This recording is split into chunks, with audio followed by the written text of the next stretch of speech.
இன்வெஸ்டர்ஸ்க்கு டெஃபினட்டா இன்னைக்கு இருக்கிற மார்க்கெட் கண்டிஷனுக்கு நீங்க வந்து டெஃபினட்டா அசெட் அலோகேஷன்ஸ் ரொம்ப இம்பார்ட்டன்ட். இப்போ நம்ம ஈக்விட்டியில இன்வெஸ்ட் பண்றது yes, it is right time. ஆனா எகைன் நான் சொல்றேன், அது வந்து based on their investment horizon and risk taking capability. உங்க ஏஜ், உங்க ரிஸ்க் டேக்கிங் கேப்பபிலிட்டிஸ் அண்ட் மூணாவது வந்து எவ்வளவு நாள் அந்த இன்வெஸ்ட்மெண்ட்டை அவங்களால வச்சுக்க முடியும். அதாவது அந்த பணம் வந்து இப்ப நாளைக்கு எனக்கு அடுத்த வருஷம் என்னுடைய டாக்டர் மேரேஜுக்கு வேணும், இல்ல பையன் எஜுகேஷனுக்கு வேணும் அப்படின்னு இருந்ததுன்னா அப்போ ஷார்ட் டைமா தான் அது அதுக்கேற்ற நம்ம அசெட் கிளாஸஸ் செலக்ட் பண்ணணும். லாங் டேர்மா இன்வெஸ்ட் பண்றதுக்கு ரெடியா இருக்காரு அப்படின்னா நம்ம ஈக்விட்டிஸ்ல, டொமஸ்டிக் ஈக்விட்டிஸ்ல கொஞ்சம், ஓவர்சீஸ் ஈக்விட்டிஸ்ல கொஞ்சம் அப்படின்னு இன்வெஸ்ட் பண்ணலாம்.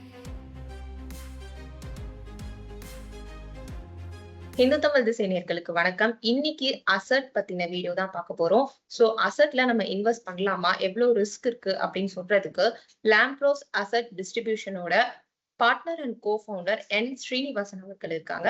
வணக்கம் சார். வணக்கம். இன்னைக்கு மார்க்கெட் வந்து ஒரு சில டைம் ரைஸா இருக்கும், ஒரு சில டைம் டவுனா இருக்கும். இந்த டைம்ல வந்து நம்ம அசட்ல இன்வெஸ்ட் பண்ணலாமா இல்ல பண்ணக்கூடாதா? டெஃபினட்டா நம்ம வந்து இன்னைக்கு இருக்கிற மார்க்கெட் கண்டிஷன்ல எப்பயுமே, இன்னைக்கு இல்ல எப்பயுமே நம்ம பாத்தீங்கன்னா நம்ம வந்து இன்வெஸ்ட்மெண்ட்ல ஒரு இன்வெஸ்ட்மெண்ட்டை மட்டும் டிபெண்ட் பண்ணாம, அதாவது ஒரு அசெட் கிளாஸை மட்டும் நம்ம டிபெண்ட் பண்ணாம நம்ம இன்வெஸ்டபிள் ஃபண்ட்ஸை நம்ம டிஃப்ரெண்ட் அசெட் கிளாஸஸ்ல இன்வெஸ்ட் பண்ணணுங்கிறது ஒரு நார்மல் ரூல். அது ஏன் பண்றோம் அப்படிங்கறத நம்ம வந்து முதல்ல இன்வெஸ்டர்ஸ்க்கு சொல்லணும். அதாவது வந்து இன்னைக்கு நம்மளுடைய இன்வெஸ்ட்மெண்ட்ல இருந்து நம்ம என்ன எதிர்பார்க்கிறோம் அப்படிங்கிறது ரொம்ப இம்பார்ட்டன்ட். என்ன எதிர்பார்க்கலாம், ரியலிஸ்டிக்கா நம்ம என்ன எதிர்பார்க்கலாம். ஒருத்தர் இருக்கிற சர்ப்ளஸ் ஃபண்ட்ஸை அவரு இன்வெஸ்ட் பண்றாரு, அது மூலியமா அவர்கிட்ட அந்த இன்வெஸ்ட்மெண்ட்ல இருந்து அவருக்கு என்ன ரிட்டர்ன்ஸ் கிடைக்கணுங்கிறது அவருடைய எக்ஸ்பெக்டேஷன் என்ன மாதிரி இருந்தா ஜெனியூனா இருக்கும், நார்மலா இருக்கும் அப்படின்னா ரியல் இன்ட்ரெஸ்ட் ரேட்ஸ்னு ஒரு கான்செப்ட் இருக்குமா, ரியல் ரிட்டர்ன் ஒரு கான்செப்ட் இருக்கு. ஒரு ரியல் ரிட்டர்ன் எக்ஸ்பெக்டேஷன் இந்த 13-14% ரிட்டர்ன் இயர் ஆன் இயர் நம்ம அச்சீவ் பண்ணணும் அப்படின்னா ஜென்ரலா நம்ம எந்த ஒரு அசெட் கிளாஸை மட்டுமே நம்ம நம்பி இருக்க முடியாது. அதனால என்ன சொல்றோம் அப்படின்னா, ஜென்ரலா பினான்சியல் அட்வைசர்ஸ் நாங்க எல்லாமே என்ன சஜஸ்ட் பண்றோம் அப்படின்னா, நம்மள்ட்ட இருக்கிற சர்ப்ளஸ் ஃபண்ட்ஸை அவங்கவுங்க ஏஜ், அவங்களுடைய ரிஸ்க் டேக்கிங் கேப்பபிலிட்டிஸ் அண்ட் எவ்வளவு நாள் அவங்களால இன்வெஸ்ட் பண்ண முடியும் அந்த பணத்தை அப்படிங்கிற பேஸ் பண்ணி அந்த இன்வெஸ்டபிள் சர்ப்ளஸ பிரிச்சு இன்வெஸ்ட் பண்ணணும். நம்ம என்ன ஃபிக்ஸ் பண்ணிக்கலாம் அப்படின்னா, நம்ம இன்வெஸ்ட்மெண்ட் வந்து ஃபர்ஸ்ட் இன்ஃபிளேஷனை பீட் பண்ணணுமா, பிளஸ் நம்ம கண்ட்ரியுடைய ஜிடிபியில க்ரோத் ஆகணும். Indian economy is growing economy, we all know. இன்னைக்கு வந்து பாத்தீங்கன்னா ஜிடிபியில India is the fastest growing economy இந்த வேர்ல்டு, உங்களுக்கு தெரியும், நம்பர் 1ல இருக்கும்.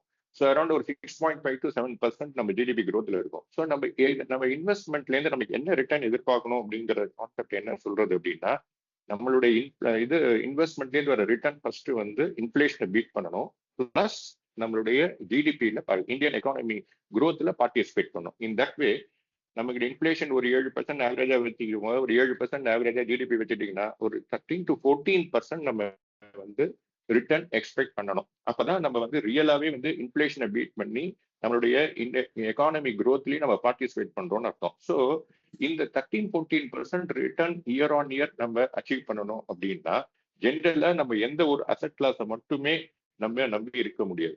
அதனால என்ன சொல்றோம் அப்படின்னா, ஜென்ரலா பினான்சியல் அட்வைசர்ஸ் நாங்க எல்லாமே என்ன சஜஸ்ட் பண்றோம் அப்படின்னா, நம்மள்ட்ட இருக்கிற சர்ப்ளஸ் ஃபண்ட்ஸை அவங்கவுங்க ஏஜ், அவங்களுடைய ரிஸ்க் டேக்கிங் கேப்பபிலிட்டிஸ் அண்ட் எவ்வளவு நாள் அவங்களால இன்வெஸ்ட் பண்ண முடியும் அந்த பணத்தை அப்படிங்கிற பேஸ் பண்ணி அந்த இன்வெஸ்டபிள் சர்ப்ளஸை பிரிச்சு இன்வெஸ்ட் பண்ணணும். ஸோ இந்த மாதிரி நம்ம வந்து அசெட் கிளாஸஸ்ல டிஃப்ரெண்ட் அசெட் கிளாஸஸ்ல நம்ம பிரிச்சு பண்ணும்போது அப்ப என்ன ஆகும்னா, எந்த ஒரு அசெட் கிளாஸஸ்லயும் மட்டுமே நம்ம இந்த மாதிரி இந்த ரியல் ரிட்டர்னை ஜென்ரேட் பண்றதுக்கான வாய்ப்பு வந்து கம்மி.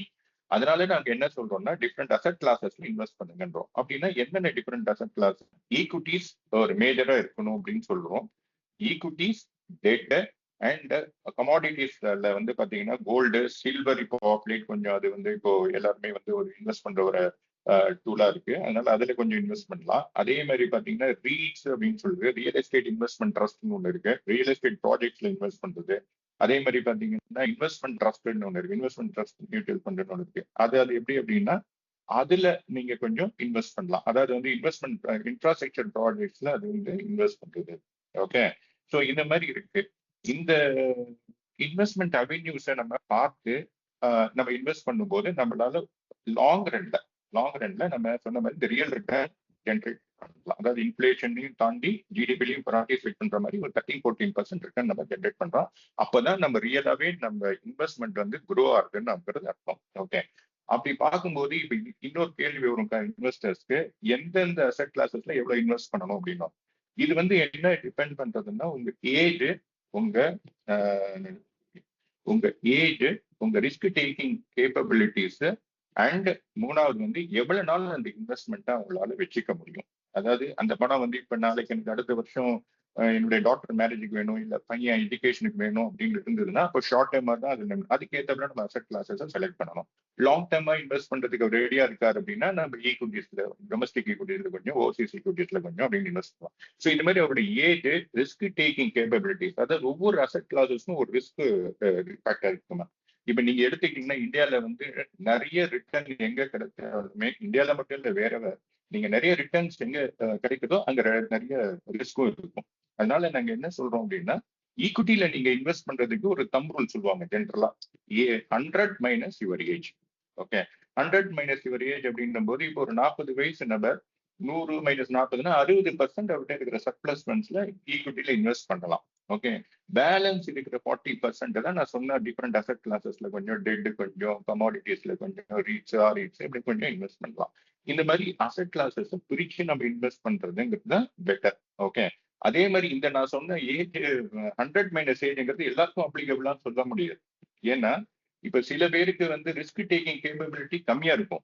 ஏஜ் வந்து 40 வயசுக்காரதா இருப்பாரு, ஆனா சர்ப்ளஸ் ஃபண்ட்ஸ் கம்மியா தான் இருக்கும். ஆனா அவருக்கு தேவையும் ஒரு 5-6 வருஷத்துல இருக்கும் அப்படின் போது அவருக்கு ரொம்ப ரிஸ்கியான ப்ராடக்ட் நம்ம கொடுக்க முடியாது. ஒரு மாதிரி பேலன்ஸ்டு ப்ராடக்டை தான் நம்ம கொடுக்கணும். ஸோ இந்த மாதிரி இந்த அசெட் அலோகேஷனை ப்ராப்பரா பிளான் பண்ணி மார்க்கெட்டை நம்ம அணுகும் போது டெஃபினட்டா வந்து ஒரு மாதிரி ஒரு டீசன்ட் ரியல் ரிட்டர்ன் ஜென்ரேட் பண்றதுக்கான வாய்ப்புகள். இன்வெஸ்ட்மெண்ட்டை நம்ம வந்து பிளான் பண்ணும்போது அசெட் அலோகேஷன்ல டிஃப்ரெண்ட் அசெட் அலோகேஷன் தான் ரொம்ப இம்பார்ட்டண்டா எடுத்து பண்ணவே தவிர ஒரு அசெட்டை மட்டும் டிபெண்ட் பண்ணி நம்ம இன்வெஸ்ட்மெண்ட் இருக்கக்கூடாதுங்கிறது.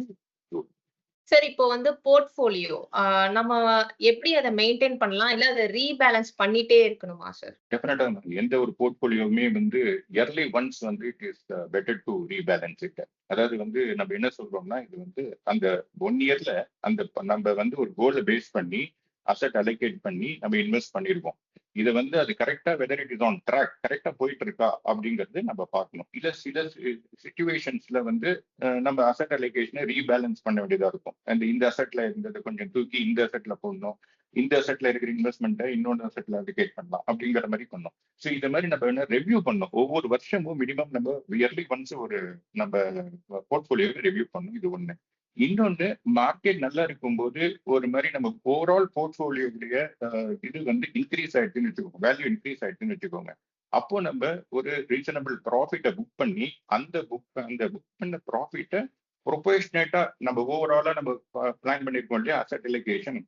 இதுல வந்து ஒரு எக்ஸாம்பிள் சொல்றேன். ஒரு 40% கோல்டு, 40% ஈக்விட்டி, ஒரு 30% டெட், ஒரு 10% மற்ற கமாடிட்டிஸ் பிளான் பண்ணோம்னா அந்த ப்ராஃபிட்டை அதே ப்ரொபோஷனேட்டா நம்ம ரீஅலோகேட் பண்ணி அந்த அசெட்ல இருந்து ப்ராஃபிட்டை புக் பண்ணி மற்ற அசெட்ல அதே இதில் ரீஅலோகேட் பண்றது.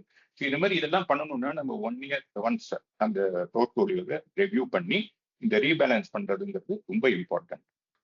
மார்க்கெட் டவுனா இருக்கிற டைம்ல இன்வெஸ்டர்ஸ் வந்து அசெட்ல இன்வெஸ்ட் பண்ணலாமா எப்படி? நீங்க பாத்தீங்கன்னா இன்னைக்கு வந்து மார்க்கெட்டை வந்து ஒவ்வொரு அசெட்டுக்கும் ஒரு ப்ரோஸ் அண்ட் கான்ஸ்ன்னு சொல்லுவோம். ஒரு அசெட்டுக்கும் வந்து ஒவ்வொரு நேச்சர் ஆஃப் அசெட்டை நம்ம முதல்ல அண்டர்ஸ்டாண்ட் பண்ணிக்கணும். அந்த அசெட் ஏன் இப்போ டவுனா இருக்குங்கிறத நம்ம புரிஞ்சுக்கணும். அந்த அசெட்ல இப்போ இன்வெஸ்ட் பண்ணா ஃபியூச்சர்ல அது மேல வர்றதுக்கான வாய்ப்பு இருக்காங்கிறத நம்ம தெரிஞ்சுக்கணும். இதுக்கு தான் நாங்க என்ன சொல்றோம்னா, ஒரு நல்ல நிதி ஆலோசகத்தை அணுகினீங்கன்னா அவர் வந்து அவர் இன்வெஸ்ட் பண்ணும்போது அந்த கஸ்டமர் இன்வெஸ்ட் பண்ண வரும்போது அன்னைக்கு இருக்கிற மார்க்கெட் கண்டிஷனை பேஸ் பண்ணி எந்தெந்த அசெட்ல வந்து எவ்வளவு அலோகேட் பண்ணணுங்கிறது கரெக்டா சொல்லுவாரு.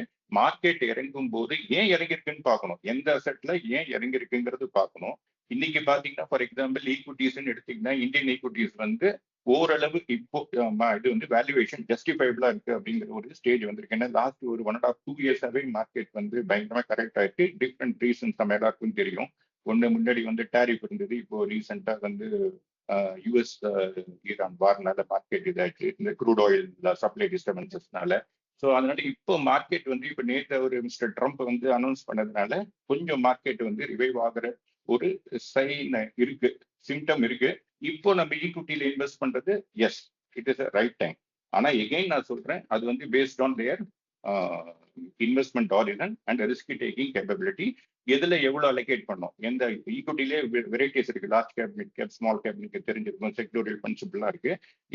அதெல்லாம் பார்த்து நம்ம அவருடைய கஸ்டமருடைய ரிஸ்க் ப்ரொஃபைல அண்டர்ஸ்டாண்ட் பண்ணிட்டு based on his risk profile நம்ம டெஃபினட்டா வந்து இன்வெஸ்ட் பண்றதுக்கான ரைட் டைம்.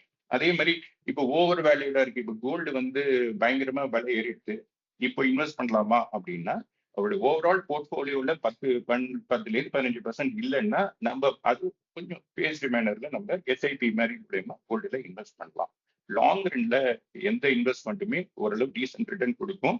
ஆனா அது வந்து எப்போ இன்வெஸ்ட் பண்ணணும், எவ்வளவு இன்வெஸ்ட் பண்ணணுங்கிறது அன்னைக்கு இருக்கிற மார்க்கெட் கண்டிஷனை பொறுத்து நம்ம டிசைட் பண்ணலாம். இப்போ நீங்க வந்து ஈக்விட்டி ஒவ்வொன்றுமே ஒரு அசெட், நான் சொன்ன மாதிரி ஈக்விட்டி இஸ் அன் அசெட். அடுத்தது பாத்தீங்கன்னா debt is also an asset. So அந்த ஒவ்வொரு அசெட்டுடைய நேச்சர், ஃபார் எக்ஸாம்பிள் ஈக்விட்டி எடுத்துக்கிட்டீங்கன்னா நீங்க வந்து you become a partner in this, you are becoming a part and parcel of that business இல்லையா? So indirectly. ஸோ அப்படின்னா அந்த பிசினஸ் உடைய குரோத்ல நமக்கு பங்கு கிடைக்கும். ஓகே, ஸோ அது மாதிரி பாத்தீங்கன்னா ஈக்விட்டியில பொறுத்த வரைக்கும் லாங் ரன்ல நல்ல ரிட்டர்ன்ஸ் கொடுக்குறது தான் இருக்கு, இல்லைன்னு சொல்ல முடியாது. டெட்டை பொறுத்த வரைக்கும் ஒரு நம்ம ஆவரேஜா ஒரு 5 to 8% வரைக்கும் நம்ம எவ்வளவு அது ரிஸ்கை பேஸ் பண்ணி அந்த கூப்பன் ரேட் டிஃபர் ஆகும். அது மாதிரி டெட்ல கொஞ்சம் இன்வெஸ்ட் பண்ணலாம். அந்த மாதிரி நான் என்ன நீங்க கேட்கிற கேள்விக்கு பதில் என்னன்னா, எந்த அசெட்ல எப்போ இன்வெஸ்ட் பண்ணலாங்கிறது ஒரு பக்கம். இன்னொன்னு டெஃபினட்டா நம்ம கையில இருக்கிற பணத்தை கேஷ் வெறுமனே வச்சுக்கிட்டீங்கன்னு வச்சுக்கோங்க. இன்னைக்கு இருக்கிற இன்ஃபிளேஷனுக்கு கையில வெறுமனே கேஷ் வச்சிருந்தா நம்ம அந்த 1 இயர் கழிச்சு அது வந்து டெப்ரிஷியேட் ஆகுமே தவிர அப்ரிஷியேட் ஆகாது. ஸோ நம்மள்ட்ட இருக்கிற சர்ப்ளஸ் ஃபண்ட்ஸை இன்வெஸ்ட் பண்ணாதான் அது வந்து குரோ ஆகும். குரோ ஆகாம நம்ம வெறுமனே ஐடியலா வச்சிருந்தோம்னா, ஐடியலா வச்சுக்கிற வெறும் கேஷா வச்சுக்கிறதோட டெஃபினட்டா நம்ம வந்து மற்ற அசெட், இப்போ நான் சொன்ன மாதிரி அவங்களோட ரிஸ்க் டேக்கிங் கேப்பபிலிட்டிஸ் மற்றதெல்லாம் பார்த்துட்டு அவங்க எல்லாத்துலயும் ஸ்ப்ளிட் பண்ணி இன்வெஸ்ட் பண்ணலாம். இன்வெஸ்டர்ஸ்க்கு டெஃபினட்டா இன்னைக்கு இருக்கிற மார்க்கெட் கண்டிஷனுக்கு நீங்க வந்து டெஃபினட்டா அசெட் அலோகேஷன்ஸ் ரொம்ப இம்பார்ட்டன்ட். அது வந்து நம்மள வந்து மார்க்கெட் வொலட்டிலிட்டிலேருந்து நம்மள முற்றிலுமா வெளியே எடுத்துன்னு வரும்னு நான் சொல்ல மாட்டேன். டெஃபினட்டா நம்ம ப்ராப்பரா நம்மளுடைய தேவைக்கு ஏற்றபடி அசெட் அலோகேட் பண்ணி வச்சோம்னா டவுன் சைட் ப்ரொடக்ஷன் சொல்லுவோம். மார்க்கெட் என்னதான் அந்த விழுந்தாலுமே, ஷேர் மார்க்கெட் விழுந்தாலும் சரி, டெட் மார்க்கெட் டவுன் ஆனாலும் சரி, இல்லை எந்த அசெட் கிளாஸ் விழுந்தாலும் சரி, நம்ம இது மாதிரி கொஞ்சம் டைவர்சிஃபைடா எல்லா அசெட் கிளாஸஸ்லயும் இன்வெஸ்ட் பண்ணியிருந்தா லாங் ரன்ல நம்ம டெஃபினட்டா ஒரு ரியல் ரிட்டர்ன் ஜென்ரேட் பண்ணலாம். ஸோ மறுபடியும் இன் ஷார்ட், வொலட்டிலிட்டியிலேருந்து நம்மளால தப்பிக்க முடியாது. அதுலேயே நம்மள ஓரளவு தற்காத்து கொள்ள டவுன் சைட் ப்ரொடக்ஷன். அதாவது அப்படின்னா என்ன அப்படின்னா, இப்ப நமக்கு எந்த ஒரு அசெட்டுமே வந்து பயங்கரமா ஏறி இருக்கும், பயங்கரமா இறங்கி இருக்கும். நம்ம ஒரு அசெட்ல பண்ணும்போது நம்மளுடைய போர்ட்போலியோ அந்த இம்பாக்ட் இருக்கும். அதனால இது மாதிரி அசெட் அலோகேட் பண்ணி பண்ணும்போது டெஃபினட்டா நம்மளால இந்த டவுன் சைட் ப்ரொடெக்ஷனை வச்சுட்டோம்னா நம்மளுடைய லாங் டேர்ம் கோல் அச்சீவ் பண்றதுக்கு டெஃபினட்டா என்ன பர்பஸுக்காக நம்ம இன்வெஸ்ட் பண்ணோமோ, எவ்வளவு வருஷத்துல அந்த அச்சீவ் பண்ணணுமோ அதை அச்சீவ் பண்றதுக்கு நமக்கு ஹெல்ப்ஃபுல்லா இருக்கும். சார், எல்லா क्वेश्चंसக்கும் டீடைல்டா ஆன்சர் பண்ணீங்க. இன்னும் நிறைய டாபிக்ஸ் அப்கமிங் வீடியோஸ்ல பார்க்கலாம். நன்றி, வணக்கம். தேங்க்யூ.